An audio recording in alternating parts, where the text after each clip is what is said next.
I'm going to show you the right way to set up the Ricoh GR3X for night street photography, which will ultimately mean you won't have to worry about changing your settings when you hit the streets after dark to take some photos. Let's get into it. I think it's important for any street photographer who shoots at night to be able to capture subjects quickly and easily. I personally don't want to be standing around changing my settings on a darkened street where I'm not paying attention to the people who are walking by me. And that's not for only keeping an eye out for great subjects and compositions, it's also for safety. I want to keep my eyes peeled for a multitude of reasons. Also, having a disability makes it difficult for me to quickly adjust my settings on the fly. It's just unfortunate that my hands aren't as dexterous and my fingers aren't as nimble as you guys.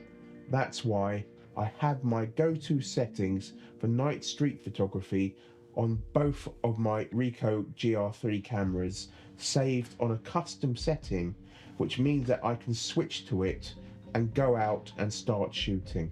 These settings are so seamlessly integrated with my camera and my style of shooting, I can literally start shooting photos without thinking. My hope is that if you have a Ricoh camera, or even if you don't have a Ricoh camera, you can use these settings in your camera and work as quickly and efficiently as I do. And if you hang around till the end of the video, I will give you a quick settings cheat sheet that you can literally dial in to your camera. So let's jump straight in. On the outside of my Ricoh GR3X, I've got the GA2 lens adapter and the GA1 on the GR3, which lets me put on the Pro Mist filter. I've also got one of these on my other 28mm Ricoh GR3 as well. I've also got this third-party wired shutter release cable. I've been through about 5 of these, but they work perfectly apart from being quite fragile. Finally, I have a cheap lens cap that I bought for about £4 on Amazon. So I've got my 3 custom dials set. U1 is for daytime street photography in AV mode. U2 is for daytime street photography in manual mode. And U3 is for night street photography in aperture priority. For the focus mode, I've tried numerous different modes. I've had a go at Auto Area AF and Select AF, but I've found that Auto Area AF in the center mode works brilliantly. This mode is relatively new. It was recently updated in firmware settings. I get a consistent hit rate of about 95% having this autofocus mode on my camera. I leave the face eye detection on. I've noticed that when I'm composing a scene and looking at the LCD screen, it does actually work.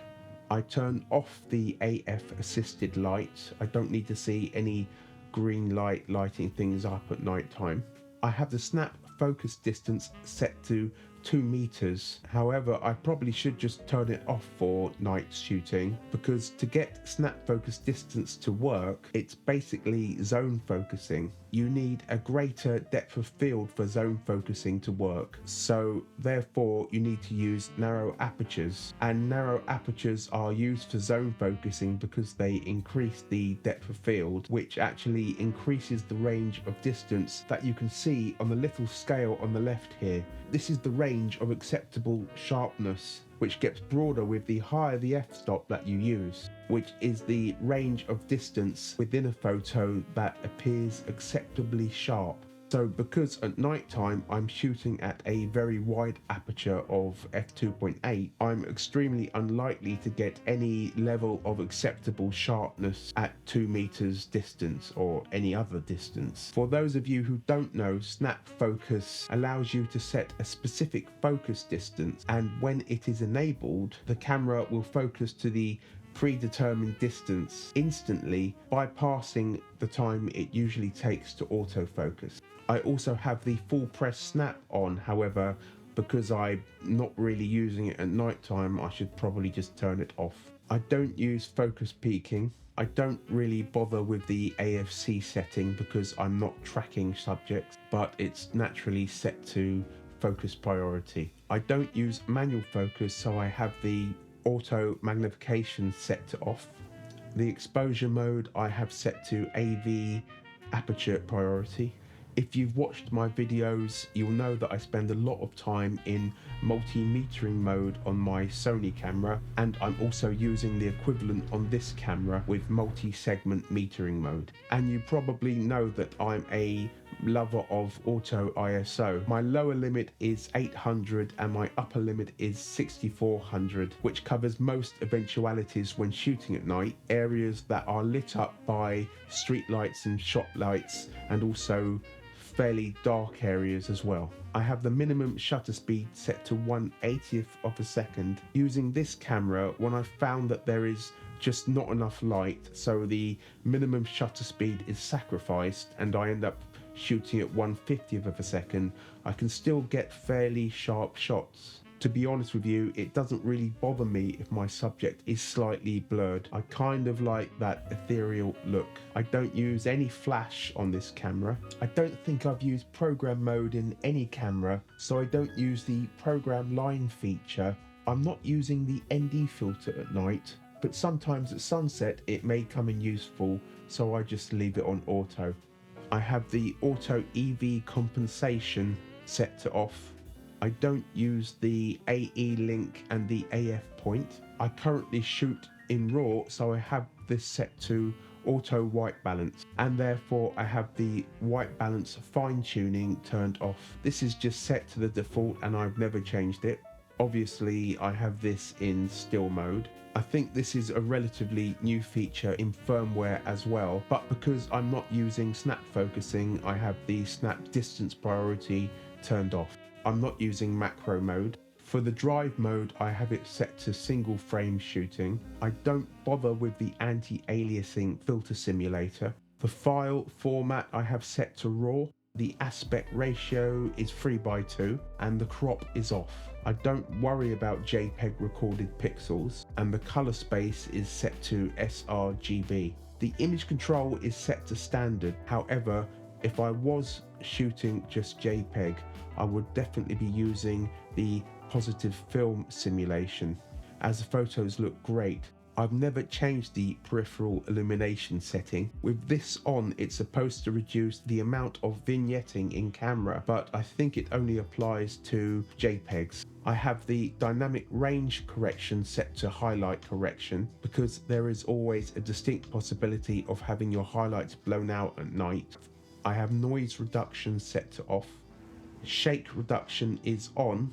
I don't think I'd be able to get sharp shots if it wasn't for this feature. I have the auto shake reduction set to enable auto SR off. I believe this is used for specifically turning the shake reduction off in self-timer mode if you actually disable it, but I never use that, so I just leave it on enable. And finally, the horizon correction is set to off.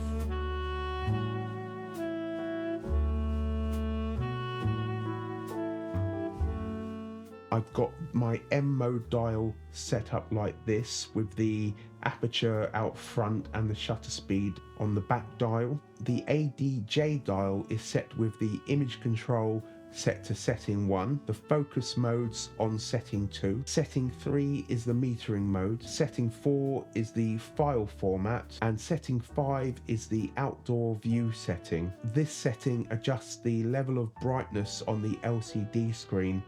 I always have it on the brightest setting. The FN button I have on autofocus and auto exposure lock. The ISO button is on ISO. The drive button is for the drive, and these settings are left as is. The focus setting is the same as the shutter button.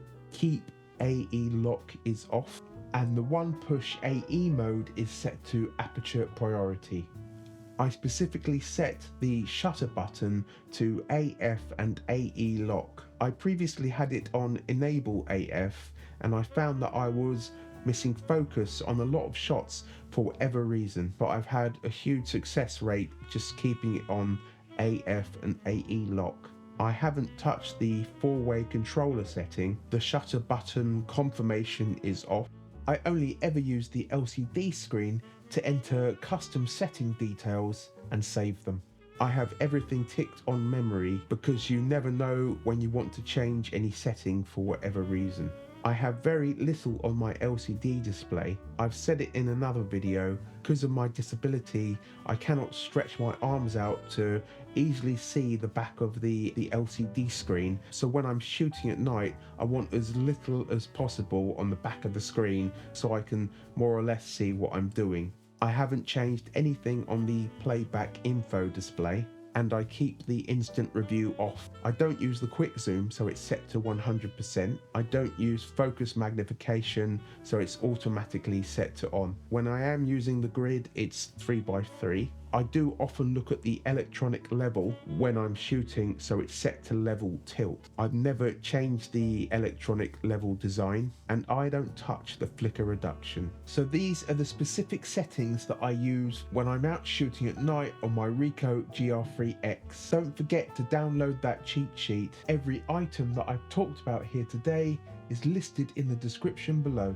And if you have any questions, just drop a comment below. Now would be a good time to watch this video here to actually see how quickly I shoot with this camera on a night out in Brighton. Until we meet again, go forth and create.